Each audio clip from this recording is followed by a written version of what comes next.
What secret did you discover about your partner that you simply could not believe? My husband was bringing a man home while I was away at work and lied to me about it. This all started a few weeks ago. I discovered several long strands of hair on my bathroom wall near the shower. It struck me as very odd because not only does my husband not have hair, but I also wear a very cropped short hairstyle. So it was impossible for the strands I found to belong to either me or my husband. Confused, I washed them away but couldn't stop thinking about it. I decided not to mention it but kept an eye out for more. There seemed to be a pattern of hairs appearing when I was either at work or out for an extended period of time. I felt like I was going crazy and didn't want to jump to conclusions about my husband cheating on me with a woman with long hair. When I asked my husband about it, he just shrugged. His nonchalant attitude made me even more paranoid because something so strange should have raised concern. I started to think he was downplaying it to keep me from discovering the truth. It happened again 2 days ago, and I confronted my husband once more. He dismissed it but admitted that it was strange. However, he insisted that the only explanation was that the hairs must be mine. I knew they were not, and now he just ignores me when I bring it up.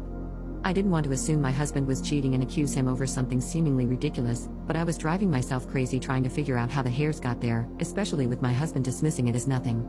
I ultimately decided against setting up a secret camera because ironically, I didn't want to betray my partner's trust.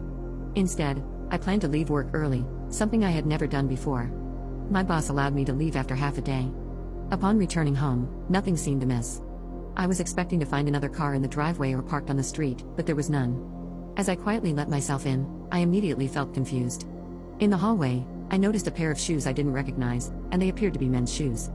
Standing there, trying to decide whether to sneak around or make my presence known, I was surprised when my husband walked out of the kitchen with 2 cups of tea. Judging by his expression, he was equally surprised to see me. Playing along with naivete, I asked my husband how he knew I was coming home early to make tea. I expected him to lie, but he surprised me by sitting me down and explaining everything.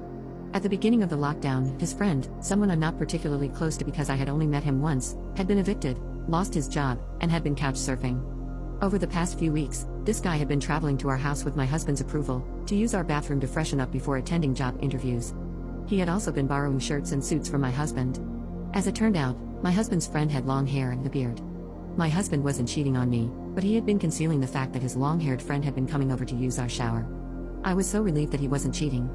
After his shower, I ended up meeting Dave. He turned out to be a very nice guy who was just down on his luck. I wished him the best for his socially distanced interview, and he went on his way. I asked my husband why he hadn't just told me, as I wouldn't have had a problem with it. He explained that he was worried about my reaction and that I might not like his friend or approve of the situation. He also told me that Dave was very embarrassed about the whole situation and didn't want people to know what he was going through. I told my husband that I was starting to believe he was cheating, which surprised him because he hadn't even considered those implications while trying to cover for his friend. I told him that this whole thing was ridiculous and even suggested that his friend could live with us until he's back on his feet. Interestingly enough, one of my worst-case scenarios was either a homeless man or woman living in my walls and sneakily using the shower. Although this situation seems to be halfway there, I'm relieved it wasn't a complete stranger and that it wasn't someone unwelcome living in my walls.